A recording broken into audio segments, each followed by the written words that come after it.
Uma nova geração de navios encomendados por Hitler para destruir o inimigo no mar. Eles são imensos, poderosos, perigosos e maus. Navios monstros, maiores, mais rápidos e mortais do que qualquer outra embarcação. Esta peça é incrível. Faz parte do cinturão blindado do Bismarck. Embarcações fantásticas, projetadas para serem virtualmente insubmergíveis. Que tipo de navio é esse que sobrevive a uma bomba que faz isso? É incrível. Esta é a história da ascensão e queda dos meganavios de Hitler.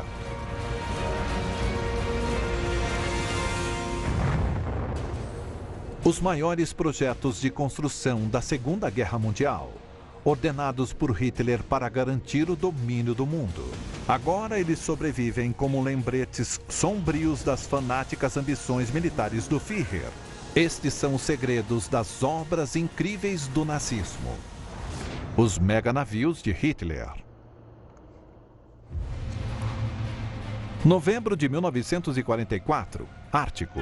A maior arma nazista, o Tirpitz, está sob ataque. Disparar, Anton! Disparar, Bruno!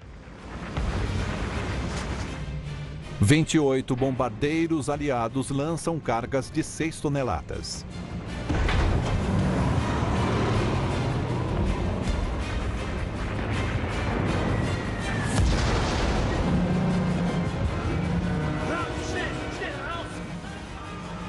Os 1.700 homens a bordo contam com a engenharia deste enorme navio para salvar suas vidas.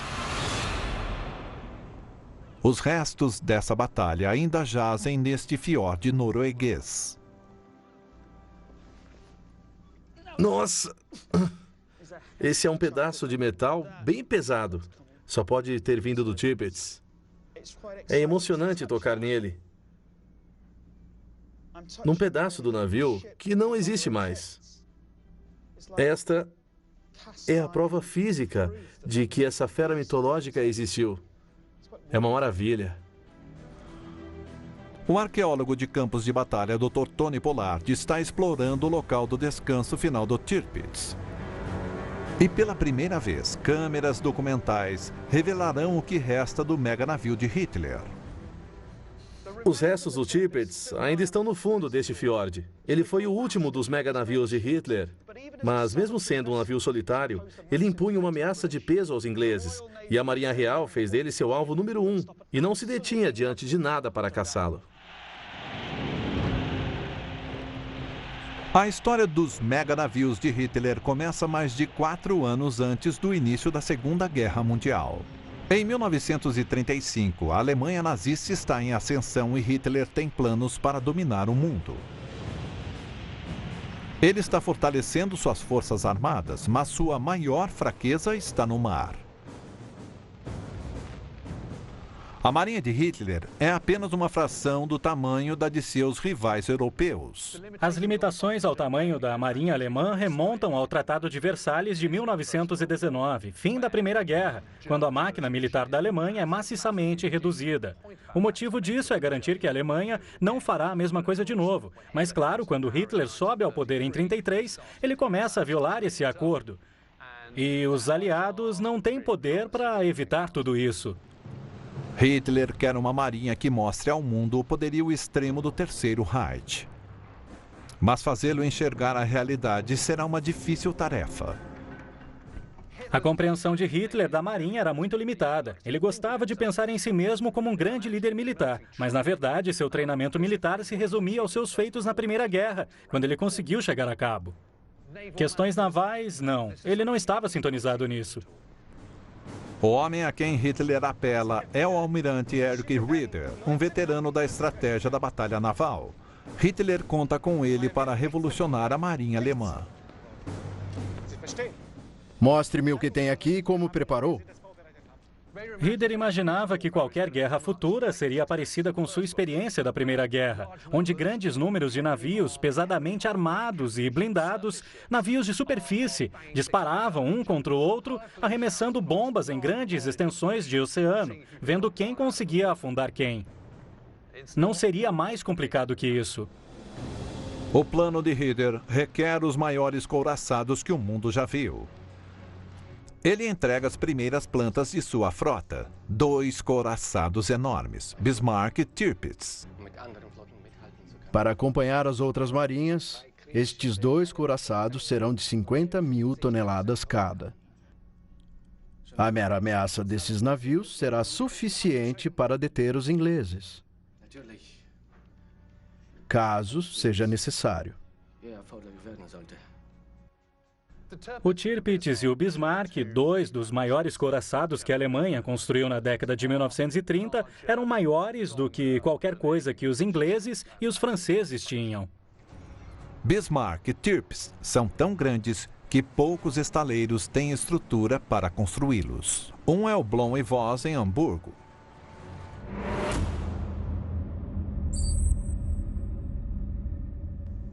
O especialista em engenharia militar Mike Pavelek está explorando o local que ainda é um estaleiro ativo. Embora esteja totalmente coberto hoje, este é o ponto exato onde nós estamos, Carreira 9, onde Blohm e Voss construíram o Bismarck.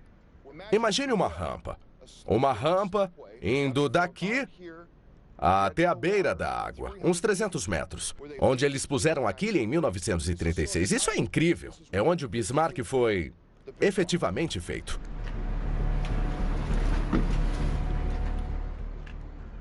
Uma verdadeira floresta de vigas de aço e gruas povoavam a rampa. Elas agiam como uma espécie de andaime enquanto peças eram trazidas para construir o navio. Algo bem parecido a um hangar aberto. Ambos os navios terão mais de 240 metros de comprimento, cerca de 37 metros de largura e 18 andares de altura. Até hoje, há remanescentes de sua construção. Esta peça é incrível. Isso faz parte do cinturão blindado do Bismarck, a chapa blindada que ficava do lado de fora do casco para protegê-lo em áreas críticas. Esta peça sobrou, depois da guerra foi achada e está aqui hoje. É um pedaço enorme de aço.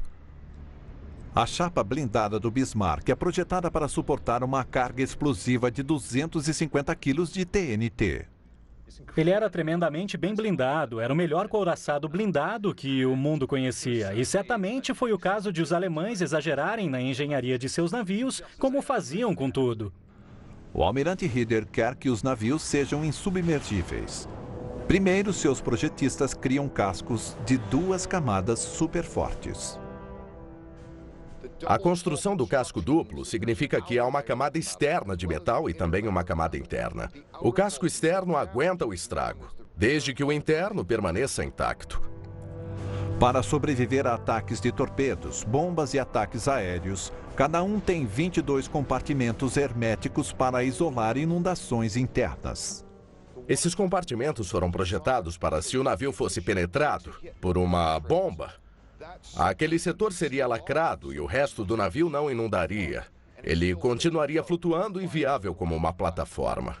14 de fevereiro de 39, Hamburgo, Alemanha. Em fevereiro de 1939, assim que o primeiro casco é terminado e o navio pode flutuar, Hitler aproveita a oportunidade para inaugurá-lo.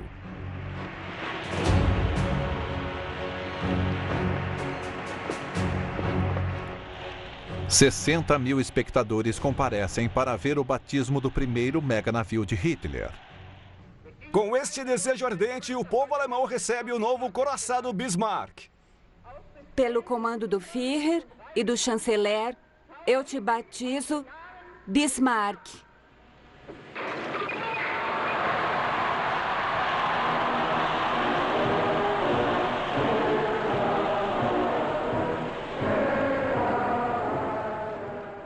A questão é, para Hitler, o Bismarck tem a ver com prestígio. É um símbolo de status. É dizer, eu tenho o maior navio de guerra do mundo. 6 semanas após o lançamento do Bismarck, Hitler lança sua segunda superarma. o Tirpitz. Eu te batizo Tirpitz.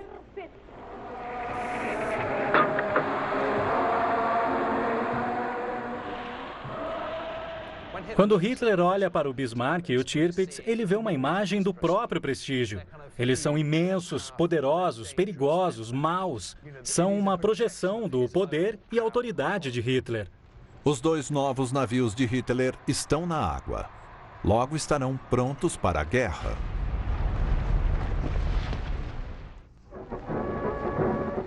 Hitler está encantado com o progresso de sua nova estratégia naval.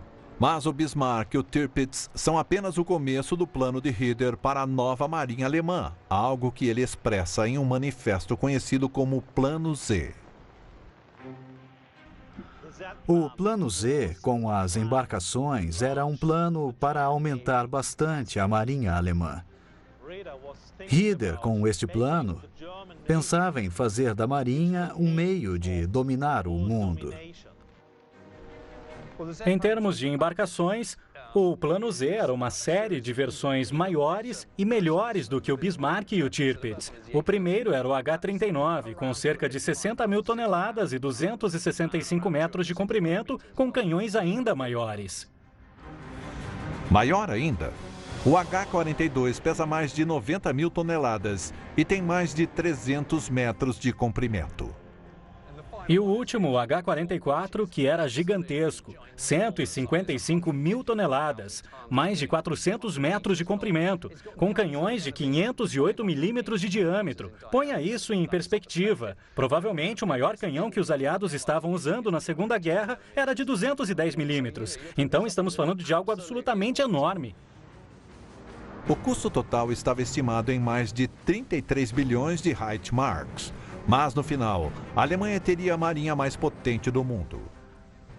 A Alemanha deveria ser a maior potência na Terra e, portanto, simplesmente precisava também não só das maiores edificações, mas também dos maiores couraçados como símbolo de poder da força da Alemanha. Mas nem os maiores estaleiros de Hitler têm a infraestrutura para acomodar embarcações desse tamanho. Esta é a maior doca seca que eu já vi na vida. A solução nazista é construir o Elbe 17. Localizada a curta distância de onde o Bismarck está sendo acabado em Hamburgo, é uma das maiores docas secas jamais construídas. Tem 350 metros de comprimento, 60 de largura e 14,5 de profundidade. O navio atrás de mim é um bom exemplo do tamanho e da escala dos navios que Hitler queria construir na Segunda Guerra. Hitler concede a Hitler recursos ilimitados para acelerar a expansão naval, mas com uma condição. Ele quer os novos navios depressa. Não posso terminá-los antes de 1948. Não tem como, mein Führer. Não, isso não serve, almirante. Eu preciso deles. Se eu posso construir o Terceiro Reich em 6 anos, então, com certeza, a Marinha pode construir esses 6 navios em 6 anos. E o motivo para as exigências impossíveis de Hitler logo fica evidente. Em setembro de 1939, a Alemanha invade a Polônia. A resposta do Ocidente é mais rápida do que Hitler previa e os planos de Hitler correm perigo. Inglaterra e França declaram guerra e, de repente, a Segunda Guerra Mundial começa e isso desarranja todo o Plano Z e o de rearmamento futuro.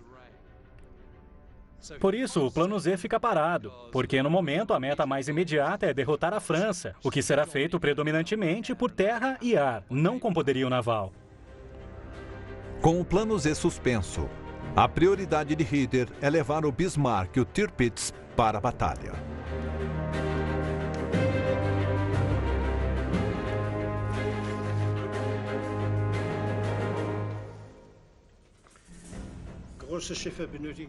Navios grandes pedem canhões grandes.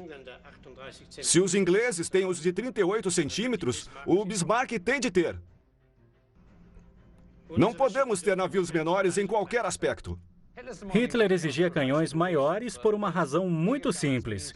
Com isso, você pode superar seu inimigo. Então, se o inimigo pode disparar uma cápsula a 20 quilômetros e você 22, então você tem uma vantagem de 2 quilômetros para não ser atingido. Verão de 1940 e as batalhas terrestres de Hitler são um sucesso. A Alemanha nazista controla quase toda a Europa Ocidental. Boa notícia para Hitler: 10 meses após ser adiado, o Plano Z pode ser retomado. Sobrava apenas um inimigo da Alemanha na Europa, que era a Inglaterra. E como ela era uma potência naval, esta era a chance de Hitler para retomar seu Plano Z. Construir uma frota alemã grande e poderosa para pressionar a Inglaterra e então derrotá-la. Com mais de 80 couraçados e 500 U-boats, podemos derrotar qualquer marinha do mundo. América, Grã-Bretanha, Japão.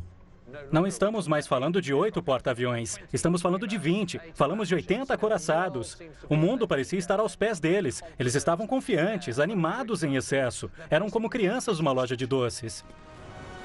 O Plano Z volta quando o primeiro mega navio de Hitler está pronto para ser lançado ao mar.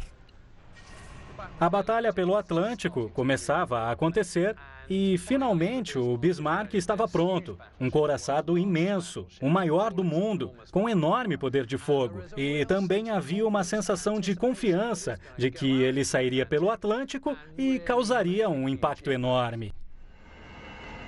Em 18 de maio de 1941, o Bismarck parte em sua missão inaugural sob o comando do almirante Lütjens. Com o codinome Exercício Reno, sua tarefa é atacar os comboios que fornecem à Inglaterra os materiais essenciais para que ela continue a lutar. 23 de maio de 1941, Estreito da Dinamarca, Atlântico Norte. Quando o Bismarck partiu, os ingleses estavam decididos a afundá-lo. E não só porque eles temiam seu potencial como arma, mas também porque sabiam que ganhariam prestígio se o afundassem. Logo, Bismarck está sendo perseguido por navios da Marinha Real, liderados pelo HMS Hood, o orgulho da frota britânica. Reportando ao comandante, navio pronto para a batalha.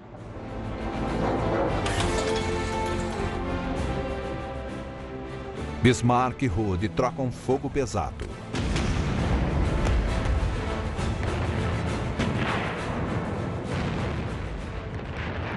Este filme alemão mostra os enormes canhões de 381 milímetros do Bismarck disparando contra o Hood de uma distância de cerca de 15 quilômetros.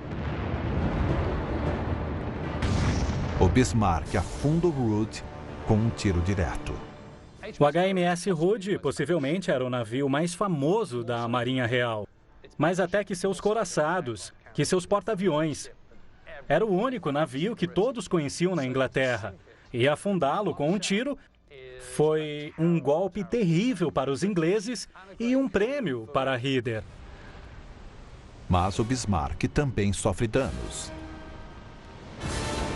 Agora, todos os navios disponíveis da frota britânica perseguem o Bismarck, querendo vingança.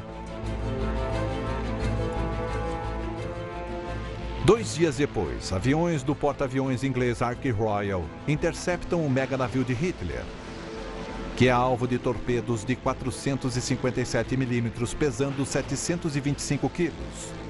Um acerta o alvo. O torpedo atingiu o calcanhar de Aquiles do Bismarck. Ele explodiu na sala de pilotagem, na popa da embarcação, e ela foi inundada, o que travou o leme do Bismarck, e dessa maneira foi selado o destino da embarcação. Na Alemanha, Reeder recebe a notícia que o Bismarck está condenado, pois Lütjens ordena que seus homens lutem até o fim. Envie isto ao almirante Lütjens. Nossos pensamentos estão com você e seu navio. Nós desejamos sucesso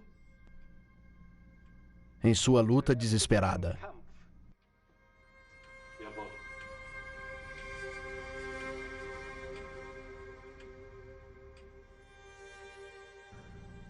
Encarando a perda certa do Bismarck, para Hitler a melhor opção era o navio afundar com a bandeira desfraldada, porque simplesmente era a única saída, melhor do que entregar a embarcação ao inimigo.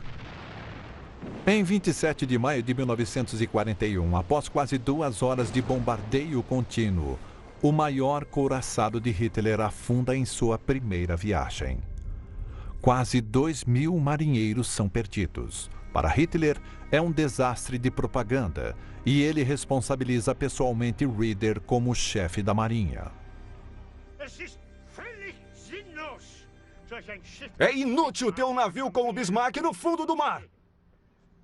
Qual a utilidade de ter um navio importante como este? Diga-me! Eles são totalmente inúteis! Só venceremos a guerra no mar com ousadia, mein Führer. Como assim ousadia? Com quem pensa que está falando? Hitler perdeu a fé em Raeder e seu plano Z. A classe H de navios é cancelada e todos os materiais desviados para a construção do U-Boats. Mas Hitler ainda tem um mega navio à sua disposição. Ele manda o Tirpitz assumir uma posição estratégica na Noruega.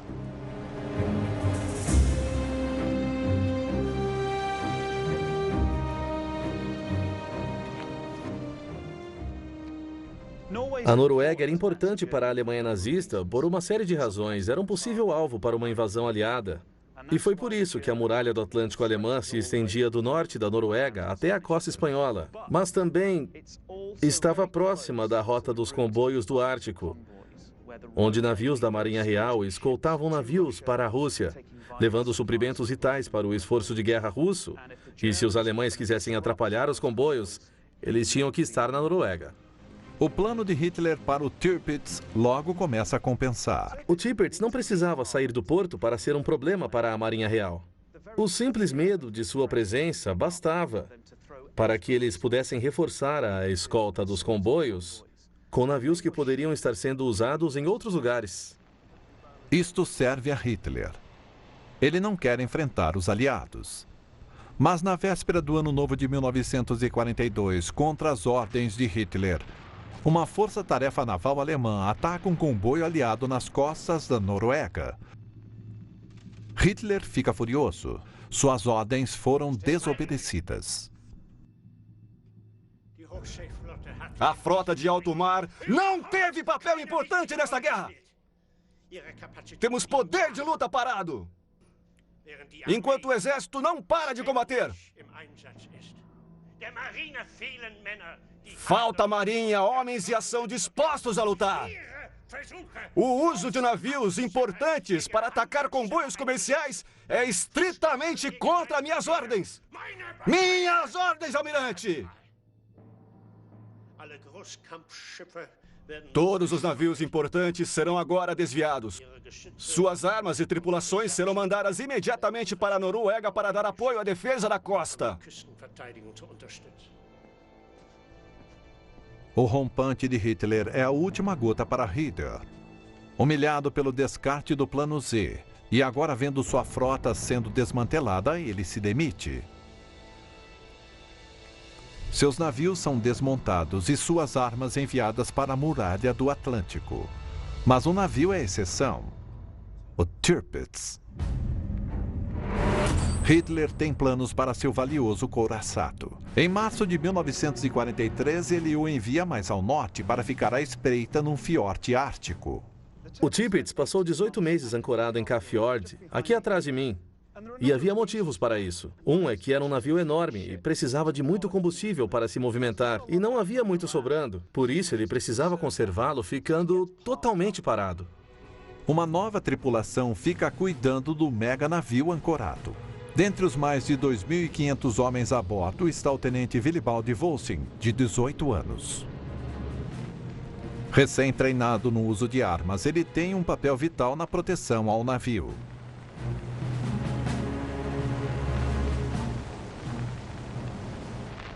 Em Kafjord, o Tirpitz está à espreita, como um dragão na toca. Ele aguarda para bater seus predadores e não terá de esperar muito.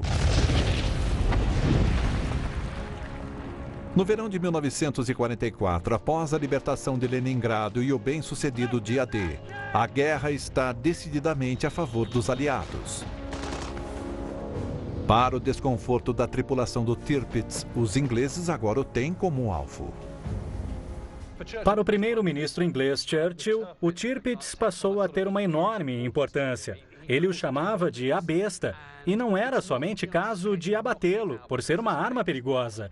Era caso de abatê-lo porque seria uma grande vitória psicológica e ele estava determinado a, fosse como fosse, igual ao Bismarck, o Tirpitz teria que ser afundado. O Tirpitz está tão bem defendido que o melhor modo de atacá-lo é pelo ar. Mas os nazistas criam uma tática defensiva revolucionária. Veja essas coisas, elas são incríveis. Parece um acampamento pré-histórico. Mas estas são as bases das máquinas geradoras de fumaça. E estas são as latas, nas quais algum tipo de propulsor, esta coisa branca, é queimado. Isso bombeia nuvens de fumaça branca, densa. A ideia para os alemães era ocultar com elas o navio no fiord dos bombardeiros inimigos. Esse espaço, que é imenso, poderia ser preenchido pela fumaça em menos de 10 minutos. Mas há um problema. Tudo bem usar recipientes de fumaça e ficar cercado por uma nuvem enorme para seu inimigo não ver você. Mas o ruim é que você também não enxerga o inimigo. Para evitar ficarem cegos com a fumaça, os nazistas exploram o terreno irregular do lugar. O que os alemães fizeram, então? Colocaram baterias antiaéreas nos penhascos, acima da fumaça. Assim podiam ver as aeronaves inimigas. E bem aqui está uma mureta circular irregular, feita de pedra. Mas em cima, vemos que tem concreto. Ou seja, as armas ficam numa base. E também podemos ver uma base aqui, nesse recesso circular. Mas aqui nesse ponto, a localização é ideal. Tem uma visão incrível naquela direção e naquela. Você via os bombardeiros inimigos chegando de longe. E há diversas delas aqui. Tem uma aqui, uma ali e uma mais atrás. É uma pequena fortaleza. O lugar está fortemente protegido, protegendo o navio lá embaixo. 15 de setembro de 1944, Yagonik, Rússia. Em setembro de 1944, 2 esquadrões de Lancasters, inclusive os Dambusters, famosos por suas lendárias incursões na Alemanha um ano antes, partem de uma base de reabastecimento no noroeste da Rússia. 21 deles carregam uma nova arma. A Tallboy era uma bomba projetada pelos ingleses para penetrar alvos como bunkers de concreto ou o convés de um navio. Quando ela era lançada, ela podia atingir velocidades quase supersônicas quando atingiam o solo. A bomba de 5.000 quilos era absolutamente devastadora. Era a arma perfeita para se usar contra o Tirpitz.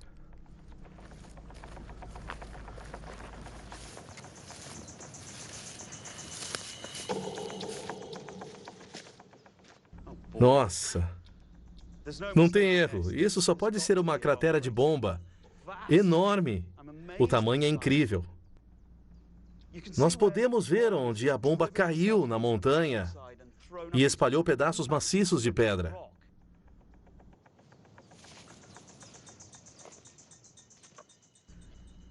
Nossa! Caramba! Nossa! Isso é um fragmento de bomba. E... quer saber? É o maior que eu já vi. É fenomenal. Espantoso. Olha o tamanho disso. Aço sólido. Veja. Ele se curva sobre a rocha e sua espessura é igual ao comprimento dos meus dedos. É de uma Tallboy. Isso nos diz que a cratera foi feita por uma Tallboy. E elas só foram usadas uma vez aqui, durante a Operação Paravane, em 15 de setembro de 1944. Que incrível! K-Fjord. No Tirpitz, as sirenes dão o sinal da aproximação de bombardeiros.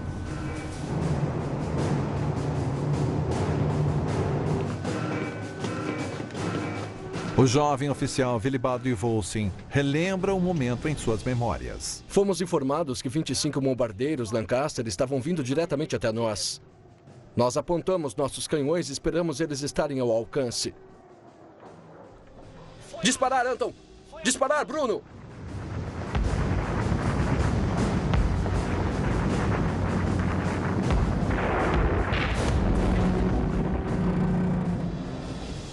A fumaça usada como defesa enche o fiord e começa a encobrir o navio.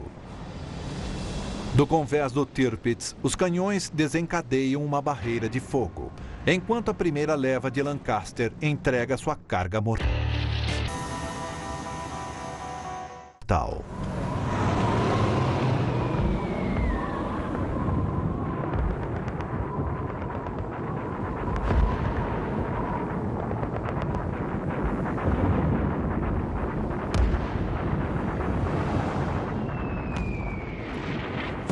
Uma das 16 bombas Taupoy lançadas atinge diretamente o Tirpitz. Willibald Volsing se recorda do impacto. A bomba perfurou toda a frente do navio, mas ele continuou na superfície.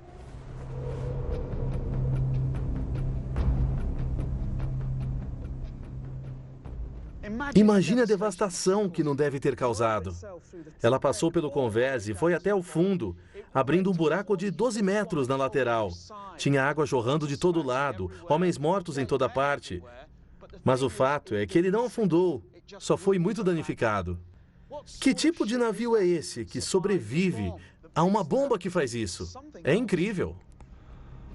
A fantástica engenharia do meganavio o salva. Os compartimentos herméticos e o casco duplo evitam que afunde. Mas internamente, o dano é catastrófico. Ele não podia ser consertado, não servia mais, só para ser uma plataforma flutuando e nada mais além disso. Seus dias de navegação tinham acabado. Mas os ingleses não sabem que o Tirpitz está fora de ação. Para eles, o navio ainda é uma ameaça. E para os nazistas, vale a pena salvá-lo por isso. Engenheiros tapam um buraco gigante no casco. E com a guerra indo mal para os nazistas, o Tirpitz navega para o sul para proteger o porto estratégico de Tromsø.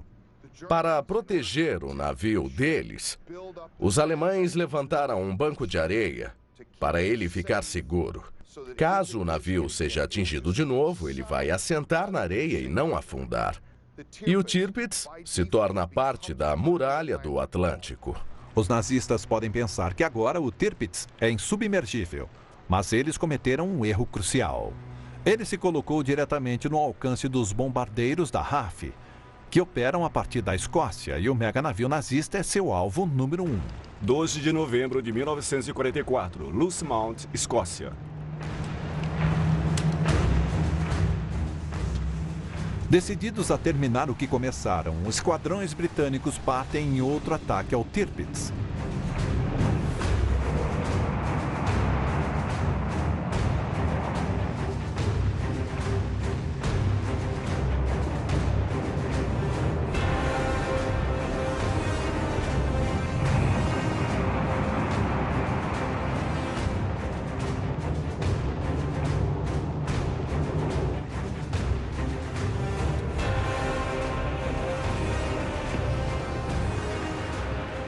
Na Noruega, os aviões são detectados e a tripulação do Tirpitz se prepara para reagir.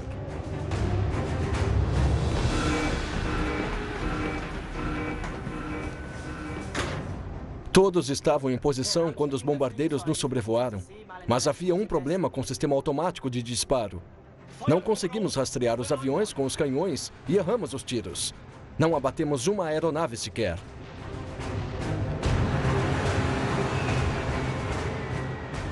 Estas são imagens reais do ataque ao Tirpitz. A primeira bomba que cai atinge o alvo. O navio estremece. Em 90 segundos, 6 toneladas de bombas explodem no navio e ao seu redor. A bordo, o caos era total. As explosões ocorriam ao nosso redor.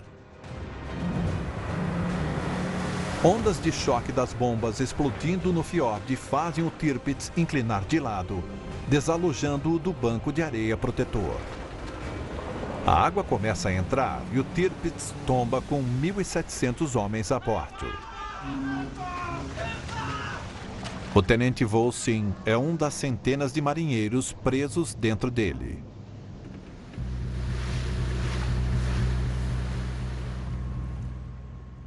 Estamos no ponto exato onde o Tirpitz virou em 1944. Se você estivesse aqui 70 anos atrás, teria visto o casco imenso se estendendo à sua frente, como uma baleia na superfície. Tudo isso é material do barco? Sim, tudo. O Tirpitz virou de lado e depois afundou. Então muita coisa que estava no alto teria Caído no fundo. caído no leito.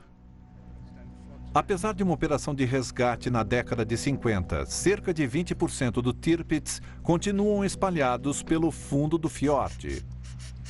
Agora, pela primeira vez, câmeras documentais revelarão o que resta da maior arma de Hitler. Está quase pronto. Agora já pode ir. Esta equipe de mergulhadores experientes é especializada em exploração de naufrágios.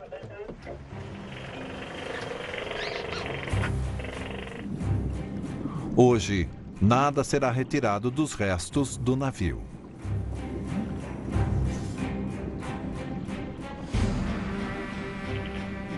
Incrível!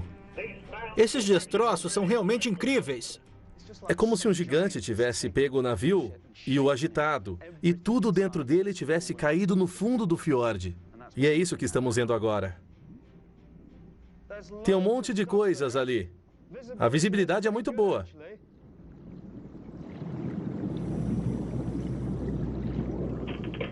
Este é um canhão antiaéreo de 20 milímetros. Estas são cápsulas com pavios, veja.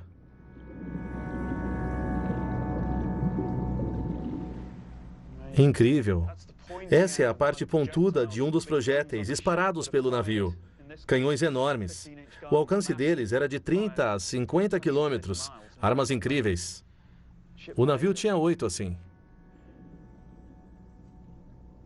Isso é cordite. São pedaços de cordite.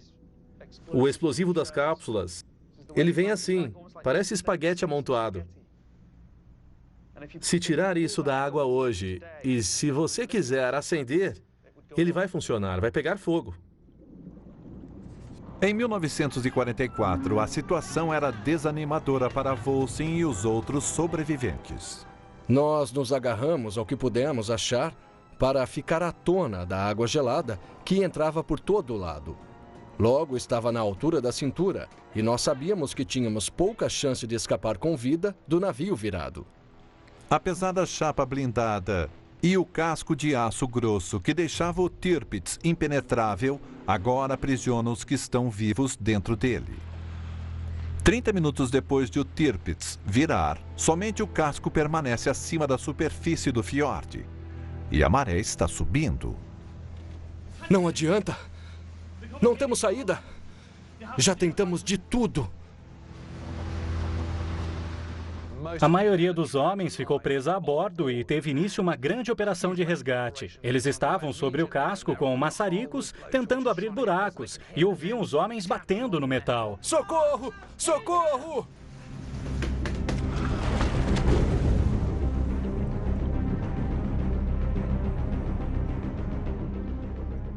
Eu não fazia ideia que tinha tanto material aqui. É interminável. Interminável. O Tirpitz continha muitas toneladas de cabos, canos e máquinas. A maior parte foi descartada durante o resgate. Agora ela está no fiord, juntamente com pedaços imensos de chapas blindadas. Nossa, é uma chapa blindada que foi cortada na operação de salvamento, mas foi jogada na água. Eles não levaram embora. Veja. Chapas de aço bem grossas.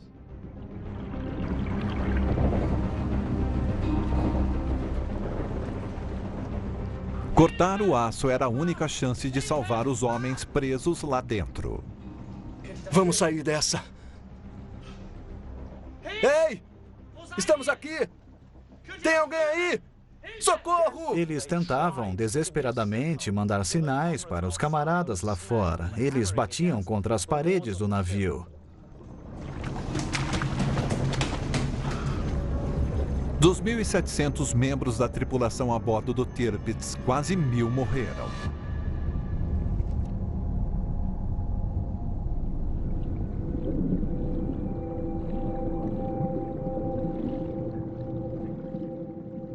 Eu achei um livro. Fantástico. É inacreditável. Dá para ler perfeitamente. Parece que está aqui há 2 dias.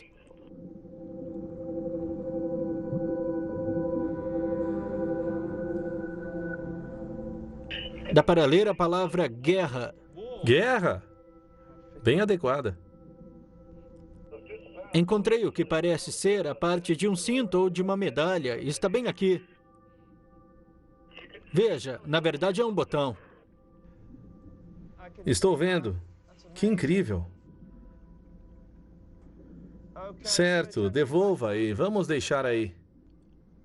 É comovente ver uma coisa assim tão pessoal. Mostra o lado humano dessa história. E eu acho que é muito fácil ser levado pela mecânica, pela engenharia, pela escala desta arma. É o que este navio é. Mas tem um lado humano da história, relacionado a homens, indivíduos, pessoas, a vida e morte. E está tudo lá embaixo. Temos que respeitar isso. Esse naufrágio tem de ser preservado e lembrado, porque é um túmulo e um memorial. Em 12 de novembro de 1944, a missão de resgate adentrou a noite. Depressa! A água está subindo!